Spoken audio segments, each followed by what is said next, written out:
नमस्कार दोस्तों। बढ़ते हैं पिछले वीडियो से आगे। पिछले वीडियो में हमने इस क्वेश्चन को बाईपास कर दिया था, छूट गया था, इसके आगे बता दिए थे। तो इसको देखते हैं कि ये कह रहा है कि आमतौर पर संश्लेषित वृद्धि माध्यम और बेकरी में, किसमें, बेकरी में काम में लाया जाने वाला एगार किससे प्राप्त होता है। ये सबसे पहला बेकरी में यूज होता है एगार को, लेकिन ये एगार है क्या। तो एगार के बारे में जान लीजिए कि ये जो है कि रेड एलगी, लाल शैवाल, ठीक है, रेड एलगी, लाल शैवाल, रेड एलगी, रेड एलगी से प्राप्त होता है। ये शैवाल से तो प्राप्त होता है, लेकिन कैसा शैवाल, रेड, रेड एलगी से प्राप्त होता है। लेकिन एगार को अगर अगर बोलते हैं, AGAR, AGAR, अगर अगर बोलते हैं। अभी की बेकरी में काम मिलाया जाता है एगार, जो कि शैवाल है। कैसा शैवाल है, लाल शैवाल है, रेड कलर का शैवाल होता है। तो क्यों यूज में लाया जाता है, कुछ इंपॉर्टेंस होगा। अगर हम अगर अगर को, जिसको एगार कहते हैं, उसको बेकरी में यूज करते हैं, बेकरी में, तो एक तो अगर अगर को जान लीजिए कि अगर अगर सवाल है। अगर अगर क्या है, सवाल है। अगर अगर क्या है, सवाल है। अगर अगर सवाल है, कैसा सवाल है, रेट। और ये कहाँ यूज होता है, बेकरी में। तो इसका इंपॉर्टेंस में जान लीजिए कि ये करता क्या है, इसका यूज क्या है, क्यों इसको डाला जाता है। तो पहला तो ये सवाल है। तो सवाल होने के कारण क्या होता है कि जो जो भी चीज़ इससे बनाया जाएगा बेकरी में, वहाँ पे बैक्टीरिया से बचाएगा उस चीज़ को। बैक्टीरिया से क्या करेगा, प्रिवेंट करेगा, बचाएगा खाने को, जो भी चीज़ बनाया जाएगा। दूसरा चीज़ कि वो जो कोई भी चीज़ बनाया जाता है, जैसे बेकरी में मान लीजिए केक बनाया जाता है, केक, तो केक को थिकर, मोटा कहा जाता है, किसे मोटा बनाने में, मोटा। और स्टेबलाइजर होता है। स्टेबलाइजर का मतलब होता है कि वो ज़्यादा दिन तक चले, टिकाऊ रहे, हार्ड रहे। मेन चीज़ में एगार का यूज होता है किसी सॉफ्ट चीज़ को हार्ड करने में भी, सॉफ्ट चीज़ को हार्ड बनाने में भी होता है। सॉफ्ट चीज़ को हार्ड बनाने में भी एगार का यूज होता है। एगार का यूज बहुत व्यापक है, जिसमें सॉफ्ट चीज़ को हार्ड बनाने में होता है।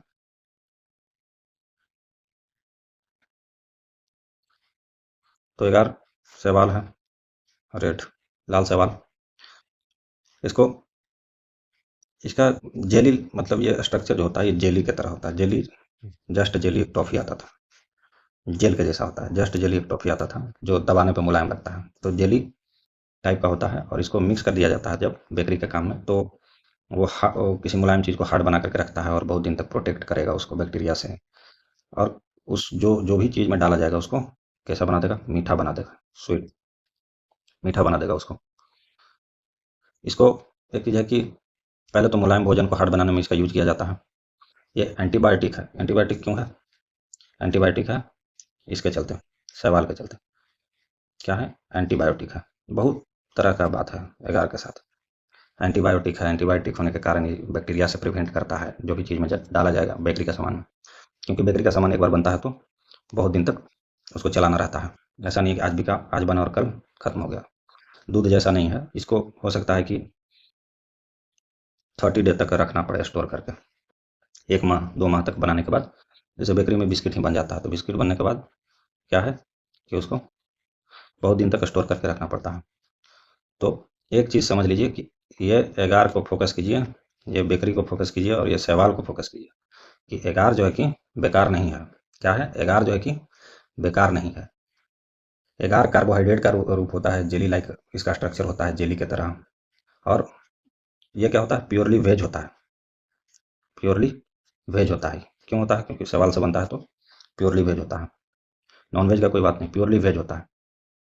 एगार को बेकरी के काम में लाया जाता है हार्ड बनाने के लिए, सॉफ्ट चीज़ को। क्यों, क्योंकि एगार जो होता है वो 185 डिग्री फ़ारेनहाइट पे मेल्ट करता है, पिघलता है। एगार जो है कि 185 डिग्री फ़ारेनहाइट पे मेल्ट करता है। तो इतना सारा इसका बात है कि ये मेल्टिंग पॉइंट इसका हाई होता है, जिसके कारण क्या है कि अगर किसी चीज़ के साथ इसको मिक्स किया जाएगा तो जल्दी उसको मुलायम नहीं होने देगा। ठीक है, तो हम पढ़ें, इसको एक बार रिवाइज कर लेते हैं कि एगार एंटीबायोटिक, ठीक है, 185 डिग्री फ़ारेनहाइट टेम्परेचर, मेल्टिंग, क्या मेल्टिंग पॉइंट, जिसके कारण ये हार्ड बना के रखता है। दूसरा क्या है, प्योर वेज है। तीसरा क्या है कि जेली की तरह होता है, एंटीबायोटिक जेली की तरह होता है। क्या करता है, हार्ड बनाता है किसी चीज़ को, सॉफ्ट भोजन को सॉफ्ट चीज़ में अगर डाला जाएगा तो हार्ड बना देगा। और इसके बाद जो एक और चीज़ जो जानने लायक है एगार को, कि इसको चाइनीज, इसको दूसरा नाम ये भी है, चाइनीज ग्लास, चाइनीज ग्लास या ग्लास या ग्रास, चाइनीज ग्रास कहते हैं इसको, चाइनीज घास। ठीक है, एगार को चाइनीज ग्रास भी कहते हैं, ध्यान में रखना है। और भी है, इसको जापानीज जेलेटिन भी बोलते हैं, चाइनीज ग्रास बोलते हैं। और एगार शैवाल में मुख्यतः किससे, लाल शैवाल से, शैवाल में मुख्यतः किससे प्राप्त होता है, तो ये लाल शैवाल से प्राप्त होता है, लाल शैवाल से, ध्यान में रखना। ठीक है, तो अब इतना डिस्कशन से याद रहेगा सब चीज़ कि एगार बेकरी में शैवाल, ठीक है, और एगार का इंपॉर्टेंस कि एंटीबायोटिक, जितना भी चीज़ बताएं उसको रिपीट कर लीजिए।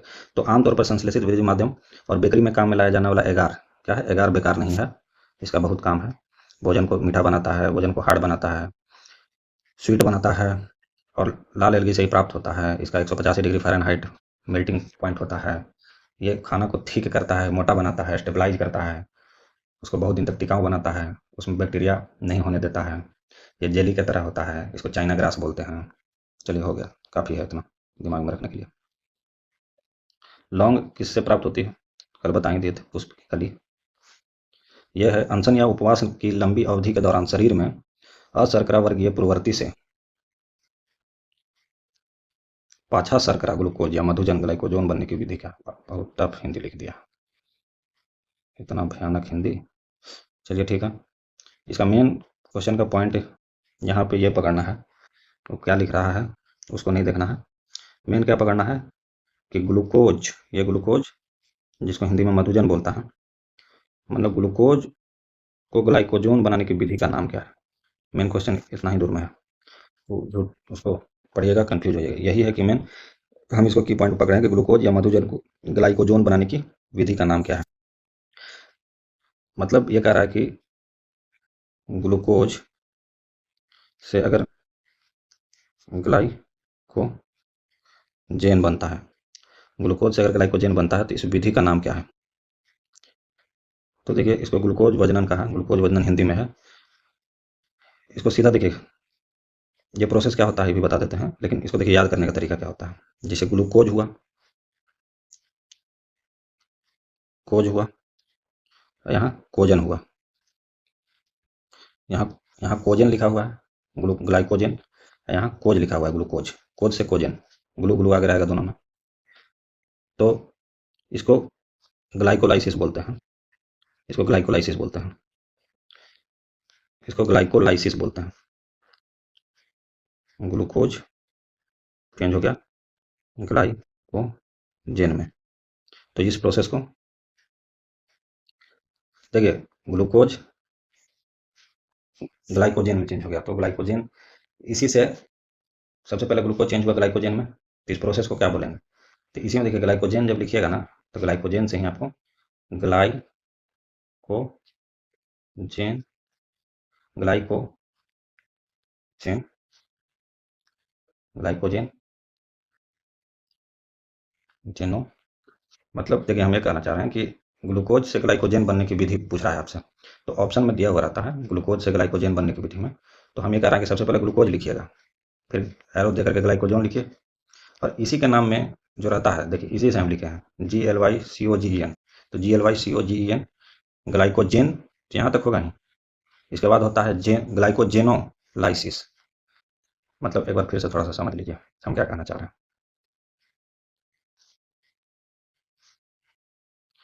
हम ये कहना चाह रहे हैं कि ये कह रहा है कि ग्लूकोज से ग्लाइकोजोन बनाने की विधि का नाम क्या है। तो ये जैसे ग्लूकोज वजन लिखा हुआ ना, इसी को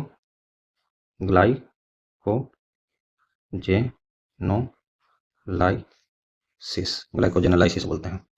तो हम बोले कि ये कैसे हुआ, तो ध्यान दीजिएगा,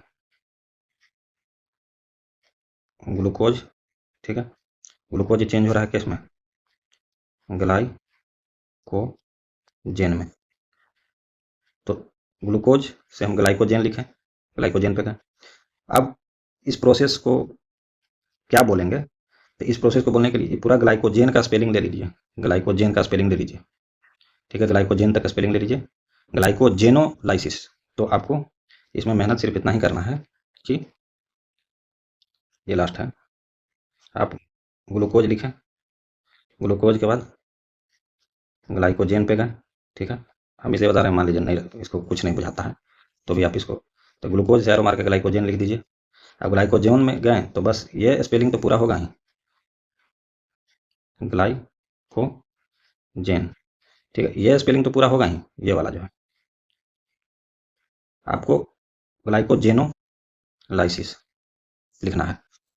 तो ग्लूकोज से ग्लाइकोजेन में चेंज हुआ तो ग्लाइकोजेनोलाइसिस बोलते हैं, इसमें ज़्यादा, इसी को हिंदी में ग्लूकोज बदनाम कहता है। तो हम यही बोल रहे हैं कि इसको इस तरह से याद कर लीजिए कि ग्लूकोज, ठीक है, से ग्लाइकोजेन, तो ग्लाइकोजेन, तो ग्लाइकोजेन को ही आगे बढ़ा के कर देना है, ग्लाइको तो होगा ही, ग्लाइकोजेनोलाइसिस, ग्लाइकोजेनोलाइसिस, ग्लाइकोजेनोलाइसिस। ग्लूकोज को ग्लाइकोजेन में चेंज होना है, तो ये पूरा स्पेलिंग आपको लेना है, ये पूरा स्पेलिंग लेना है, लेकिन इसको दो भाग में तोड़ दीजिएगा याद रखने के लिए, ग्लाइकोजेनोलाइसिस, जेनोलाइसिस, इसको क्या बोलेंगे, ग्लाइकोजेनोलाइसिस, ध्यान से देख लीजिए, ग्लाइकोजेनोलाइसिस। तो ग्लूकोज से ग्लाइकोजेन बनाने की विधि क्या है, ग्लाइकोजेनोलाइसिस, हिंदी में इसको ग्लूकोज वजनन कहता है। अब देखिए इसका मतलब है, इसमें होता क्या है कि हमारे बॉडी में, जैसे ग्लूकोज, हमारे बॉडी में ग्लूकोज कहाँ होता है, ग्लूकोज हमारे बॉडी में मसल्स, लिवर्स, तो ग्लूकोज हमारे बॉडी के ब्लड में होता है, ठीक है, ग्लूकोज हमारे ब्लड में रहता है। और ग्लाइकोजेन कहाँ होता है, ग्लाइकोजेन होता है मसल्स में और लीवर में। ग्लाइकोजेन कहाँ होता है, मसल्स में और लीवर में। ग्लूकोज कहाँ पाया जाता है, हमारे ब्लड में। अब क्या है कि जब हमारे बॉडी को ग्लूकोज का लेवल कम हो जाता है तो ये क्या करता है, ग्लाइकोजन को तोड़ने लगता है। जब हमारे बॉडी में ग्लूकोज का लेवल खत्म होने लगता है तो ये क्या करता है कि ग्लाइकोजेन को ही तोड़ने लगता है, ग्लाइकोजेन को ही तोड़ने लगता है और उसको एनर्जी की तरह यूज करने लगता है, इस ग्लाइकोजन को एनर्जी की तरह यूज करने लगता है। और इसी प्रोसेस को ग्लाइकोजेनोलाइसिस कहते हैं कि जब हमारा बॉडी ग्लूकोज की कमी महसूस करे और ये मसल्स में और लिवर्स में जो ग्लाइकोजन जमा होता है इसको यूज करने लगे। और इसी में आगे जो क्वेश्चन आएगा उसमें हम पढ़ेंगे कि ऑक्सीजन की कमी होता है, ऑक्सीजन की कमी फील करने के कारण हमारे मांसपेशियों में लैक्टिक अम्ल जमा होने लगता है। तो आगे पढ़ते हैं, मतलब ये क्वेश्चन इसलिए कहता है कि ग्लूकोज ब्लड में होता है तो ग्लूकोज का लेवल जब घट जाता है तो आदमी उपवास करता है, फास्टिंग करता है तो ग्लूकोज का लेवल घट जाता है। और ग्लूकोज का लेवल घटने का मतलब यह है कि ग्लूकोज का लेवल घटने का मतलब यह है कि हम फिर ग्लाइकोजन को जो हमारा मसल्स में जमा होता है, लिवर में जमा होता है, उसको यूज करेंगे। तो ये विधि है कि ग्लूकोज के बॉडी में हमारा लेवल जब घट जाएगा तो ग्लाइकोजन जो लिवर और मसल्स में जमा होता है इसको हमारा बॉडी यूज करने लगता है, इसी को। और ग्लूकोज को ग्लाइकोजन में तोड़ देने का, जब बनाने की विधि को हम ग्लाइकोजेनोलाइसिस बोलते हैं, ग्लूकोज वजनन कहते हैं, ठीक है।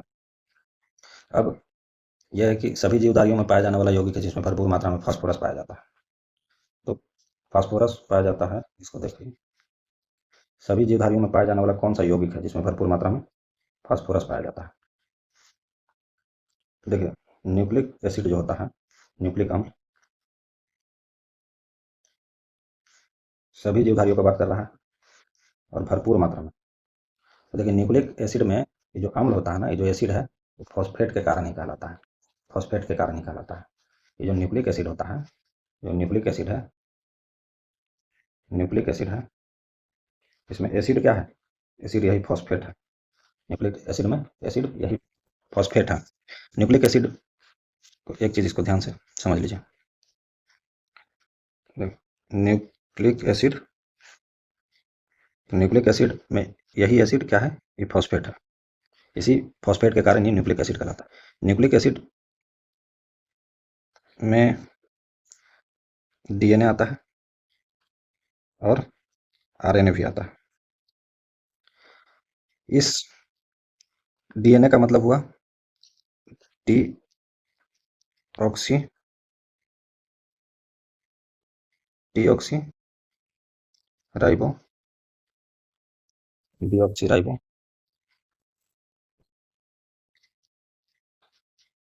इसका full form deoxy deoxy ribo. ये जो बीच में एन है, ये जो हुआ नाइट्रोजन बेस होता है, इसको बोलते हैं। ये एन को क्या बोलते हैं डीएनए में, एन क्या है, ये नाइट्रोजन बेस है। याद रखिएगा नाइट्रोजन बेस है। और ये जो एसिड होता है यही फॉस्फेट होता है। तो इसको देखिए, न्यूक्लिक एसिड में ये एसिड क्या है, फॉस्फेट है। ये एसिड फॉस्फेट है, यही फॉस्फेट के चलते ये एसिड कहलाता है न्यूक्लिक एसिड। और न्यूक्लिक एसिड में दो पार्ट होता है, एक डीएनए और एक आरएनए। तो इसको समझिए एक मिनट।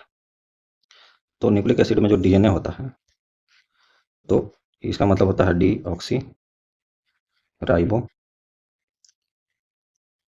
न्यूक्लिक एसिड नाम होता है डीऑक्सी राइबो न्यूक्लिक एसिड, लेकिन डीऑक्सी राइबो होता है, इसमें एडिशन होता है क्या, नाइट्रोजन बेस। ये नाइट्रोजन क्या है, बेस, बीच में बेस है, प्लस ये जो एसिड है ये क्या है, यही फॉस्फेट है। तो डी का मतलब डीऑक्सीराइबो, एन का मतलब नाइट्रोजन बेस या यही न्यूक्लिक एसिड। और एसिड जो होता है, न्यूक्लिक का मतलब क्या होता है, बेस, इसीलिए नाइट्रोजन बेस लिखा गया, बीच में नाइट्रोजन होता है। और ये फॉस्फेट, फॉस्फेट क्या है, यही एसिड है। ठीक है, यही एसिड है। इसी तरह से आरएनए का होता है, आरएनए में होता है राइबो राइबोज प्लस, इसमें भी एन का मतलब क्या, नाइट्रोजन बेस, एन का मतलब नाइट्रोजन बेस। और इस ए का मतलब प्लस, ये जो एसिड है यही फॉस्फेट है, यही एसिड क्या है, फॉस्फेट है। तो एसिड होने के कारण ही फॉस्फेट कहलाता है, इसलिए न्यूक्लिक एसिड है तो फॉस्फेट रहेगा। आरएनए राइबोज, और ये बीच में जो है न्यूक्लिक बोलता है इसको, लेकिन न्यूक्लिक क्या, न्यूक्लिक क्या, न्यूक्लिक में नाइट्रोजन बेस। न्यूक्लिक का मतलब बीच में, बीच में क्या, नाइट्रोजन बेस। और एसिड का मतलब क्या, फॉस्फेट, यही फॉस्फेट के चलते एसिड कहलाता है। तो ये क्वेश्चन समझ गया कि सभी जीवधारियों में पाया जाने वाला भरपूर मात्रा में फॉस्फोरस पाया जाता है। तो फॉस्फोरस जो है यही तो अम्ल है। और बाकी न्यूक्लिक में डीएनए आरएनए आता है।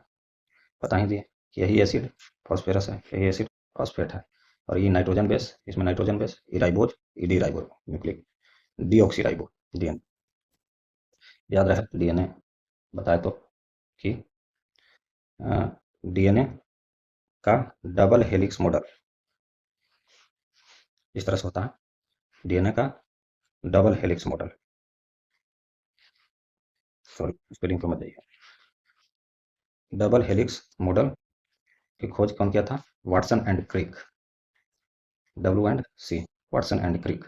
डीएनए का डबल हेलिक्स मॉडल की खोज किसने किया था, Watson and Crick, Watson and Crick, याद रखिएगा डीएनए का डबल हेलिक्स मॉडल की खोज वाटसन एंड क्रिक। आगे ध्यान दीजिएगा, भारत में केंद्रीय धान अनुसंधान क्षेत्र कहाँ है, भारत में धान अनुसंधान क्षेत्र कहाँ है। तो देखिए ट्रिक याद रखिएगा धान अनुसंधान क्षेत्र का, धान अनुसंधान क्षेत्र कटक उड़ीसा। ठीक है, देखिए धान को काट करके लाया, धान जब उपजता है, ये जो धान का बाली हुआ, तो इसको क्या किया, काटा जाता है यहाँ से। तो ये धान को काट के लाएंगे, काट के लाएंगे इसका मतलब धान, धान को, धान को काट के लाएंगे, धान को काट के लाएंगे मतलब धान अनुसंधान क्षेत्र कटक में। धान को काट के लाएंगे, धान को काट के लाएंगे, धान को क्या करेंगे, धान है तो इसको काट के लाएगा तो सीधे कटक हो जाएगा। धान को काट के लाएंगे, धान को काट के लाएंगे, धान काट के लाना, धान काट करके यहीं आता है खलिहान में, तब चावल बनता है उसका। तो धान काट के, धान काट के मतलब, काट के मतलब कटक, काट के मतलब कटक, काट के किसको, धान को, धान काट के लाओ, काट के मतलब कटक। ठीक है, इसे एक चीज़ और याद रखना है कि धान अनुसंधान केंद्र तो कटक हो गया, धान काट के लाओ। इसको चावल का कटोरा किस राज्य को कहते हैं, rice bowl of India, rice bowl of India. ठीक है, तो राइस बाउल, धान का कटोरा कहते हैं के जी, कृष्णा गोदावरी डेल्टा रीजन जो है कि Krishna Godavari delta region generally क्या है कि धान का कटोरा जो है कि कृष्णा गोदावरी डेल्टा रीजन में तुंगभद्रा और पेन्नार नदी जो है, तो ये जनरली इंडिया के मैप में ये जो आंध्र प्रदेश का रीजन आता है, ये वाला, ये इंडिया का मैप है और ये आंध्र प्रदेश का रीजन, ये Andhra Pradesh, this is called Krishna Godavari delta क्षेत्र, और यही कहलाता है rice bowl of India, rice bowl of India. ठीक है, ये क्षेत्र राइस बाउल ऑफ इंडिया। दूसरा कि हम अपना अगर बिहार का बात करें, हम अगर बिहार का बात करें इस तरह से बिहार नदी से गंगा नदी, तो बिहार में जो रोहतास का क्षेत्र है, बिहार में जो रोहतास का क्षेत्र है, ये धान का खेती सबसे ज़्यादा करता है बिहार में। कौन? ये रोहतास, रोहतास, बिहार में ये रोहतास का क्षेत्र धान का खेती सबसे ज़्यादा करता है, याद रखना है। और बीपीएससी के लिए बिहार में रोहतास ये क्षेत्र गंगा के नीचे। दूसरा चीज कि धान काट करके कटअप हो गया, rice bowl of India Andhra Pradesh हो गया, पता है कि ये इंडिया का मैप है, यहाँ आंध्र प्रदेश है। फिर हम बताएं बिहार के बारे में कि ये बिहार का मैप है, ये रोहतास का क्षेत्र चावल की खेती के लिए सबसे महत्वपूर्ण। दूसरा चीज़ कि चावल की खेती के लिए, धान की खेती के लिए 100 mm से ऊपर बारिश होनी चाहिए और 25 डिग्री सेल्सियस से ऊपर टेम्परेचर होना चाहिए। क्या क्या? 100 mm से ऊपर बारिश, वर्षा, और 25 डिग्री सेल्सियस से ऊपर temperature.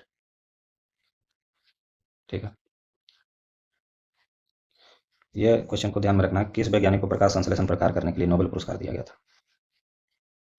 Melvin kelvin, Melvin kelvin 1961 ईस्वी में मेल्विन केल्विन प्रकाश संश्लेषण के रहस्यों को उजागर किया था इसने।